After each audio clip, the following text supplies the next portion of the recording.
If you just started your project management career, or you're thinking of taking that leap and get into project management, you're in the right place. Because in today's video, we're going to talk about some practical tools and steps you can take to get into project management and succeed. My name is Nimka Rees. I'm a certified project manager with over 10 years of experience. And my goal here is to share all the resources and the tools and the insights in project management and productivity so that you can live a life that you want and build a successful career. We'll break down today's video into 3 parts. First, we'll take a look at some numbers. Why project management is such a great career? Well, because we're project managers, we need evidence and data. And then we'll look into some basics of project management. What is a project and who's a project manager and what skills required for you to become a project manager.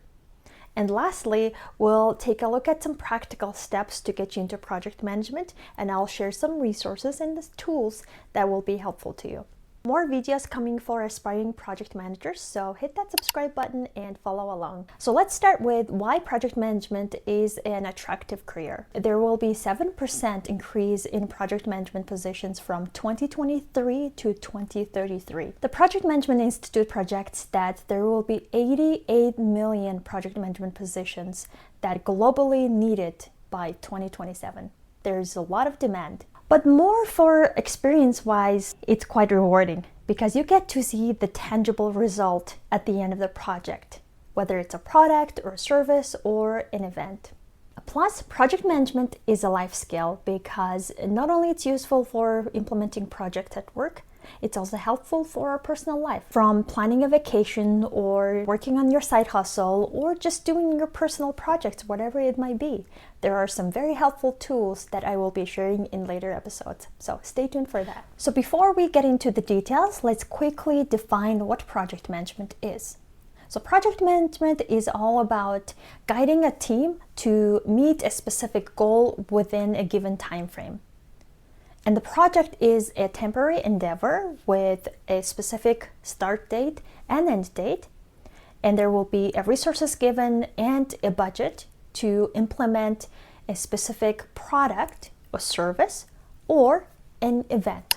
You don't need to be an expert in everything, but it's important to be able to see the project as a whole, be able to see the big picture, and also go into details and make sure that your team is completing their tasks within the time frame, and also you'll be able to communicate clearly with your team.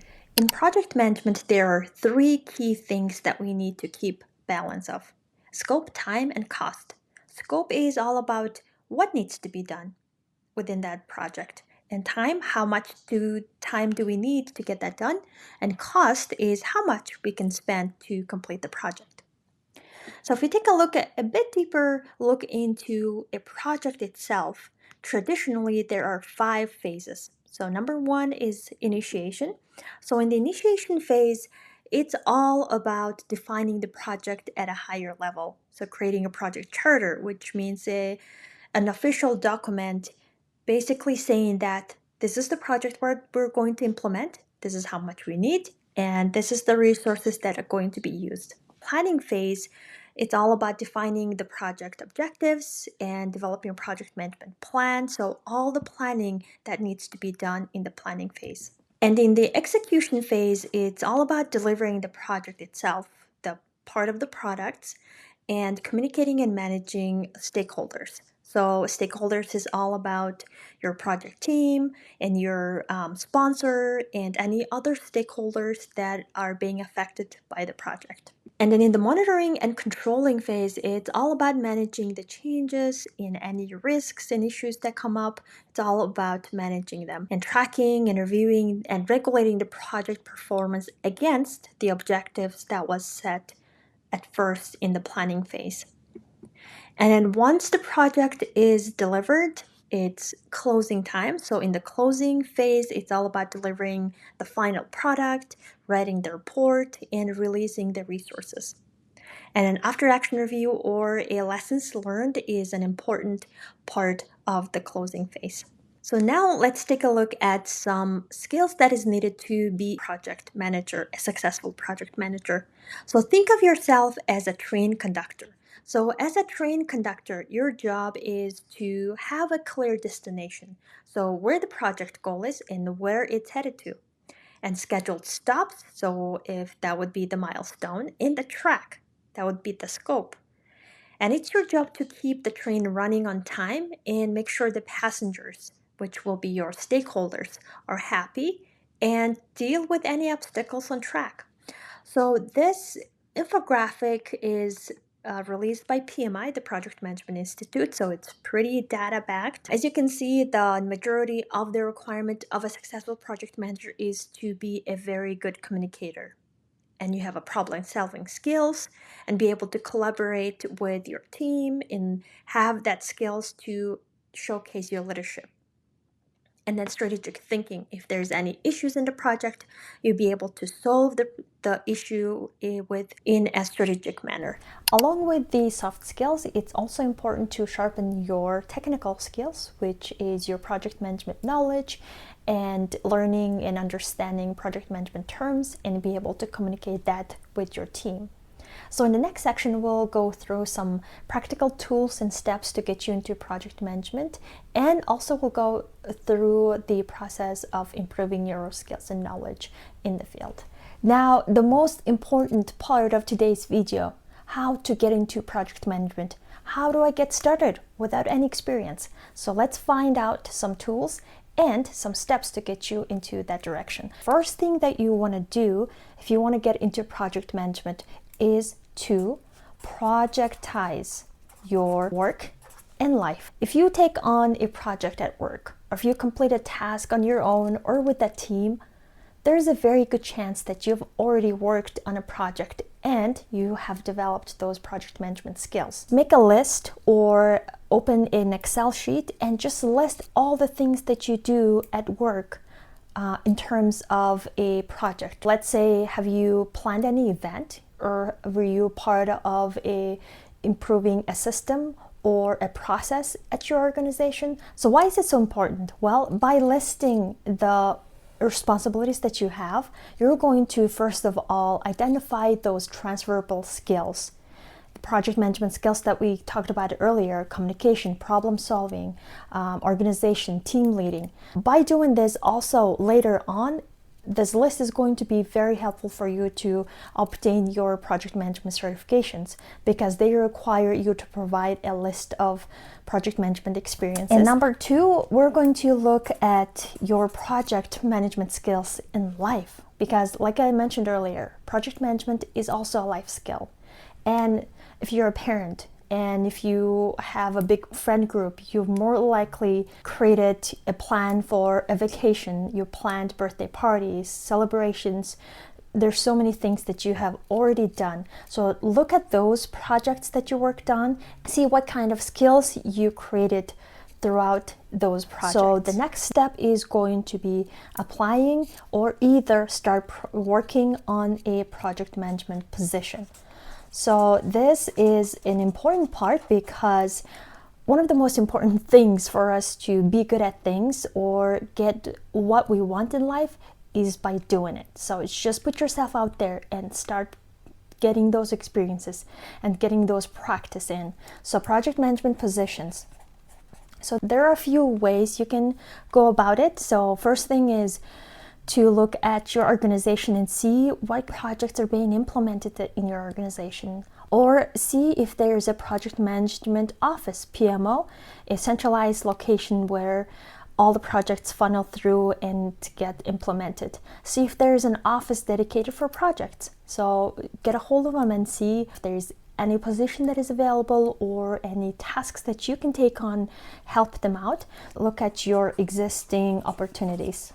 So for me, I have done the similar thing. I'm a project manager as well as a grant specialist. So primarily I write grants, and when we're funded, we would have this program, a list of multiple projects. So when there is an opportunity, I would reach out to my boss and say, I would like to take on this project. And that way, it really helps me to build those project management skills and as well as to contribute to my company. The second way to get your experience and get into project management is volunteer. So volunteer meaning reach out to Project Management Institute chapters. I have gained a lot of experience through volunteering, specifically joining a PMI chapter locally, and that was a great experience for me. And I would take on projects related to marketing, promotion, communications, and I work closely with some very good experienced project managers. And every time I have conversations with them, I learn something new, whether it's process improvement or streamlining, new tools and technologies. All right, and the third one is to apply for a job. That would be a really good way to put yourself out there, develop your resume, and reach out to people and see what other positions available. So let's say you may not have the experience to full on leading a project. Well, there might be an opportunity for you to apply for project assistant, junior project management. Those positions just as fantastic as on taking on a full project management position, but you will be involved in the project from start to finish, compiling all the experiences that you have in terms of project management. This is the place that you would use that list and that content you have to apply for a job and really work on your resume. All right, so the third way is to build your knowledge. This is also an important part of your journey, is to building your knowledge. And you don't necessarily have to go to school and start applying for the certifications right away, but taking a course, reading a book, and talking to people that are managing projects. That is a great way to start building your knowledge. And especially project management has a lot of technical terms and processes and knowledge areas. Okay, so here are some actionable steps that you can take. Well, first of all, take courses. There are some very good online courses available, and there are a lot of good articles. PMI.org, the Project Management Institute, the organization has a fantastic website that you will be able to watch webinars and download books, the PMBOK, the Project Management Body of Knowledge Guide, templates, and things like that. And I will share some links to free courses that are available out there, so watch out for the description box below. All right, and next one is to videos, watch video content. So this videos that you're watching right now is a really good way to start. I'm building a whole lot of videos for aspiring project managers, so stay tuned for that. The third one is books. There are some crucial books like PMBOK, the Project Management Body of Knowledge, is a fantastic book, and that's one of the requirements for any project managers out there, and especially if you're going after your certifications. That is a book that you need to learn. The 7th version came out not long ago, so check that out. And there are some other books too. Scrum for Beginners, Agile Guide, which is a fantastic book that I'm reading right now. And the last part of our building your knowledge is certification. So certifications is where you can start gathering those knowledge and those skills pretty fast, and especially your technical understanding of project management will drastically improve after getting your certification. So if you're a beginner, CAP PM or PMP is a golden standard, and that really gets you into the next level. All right, this is it for today, and one thing that I want to leave you with is you don't have to be great to start with, but you need to start to become great. And those small steps are the most important things.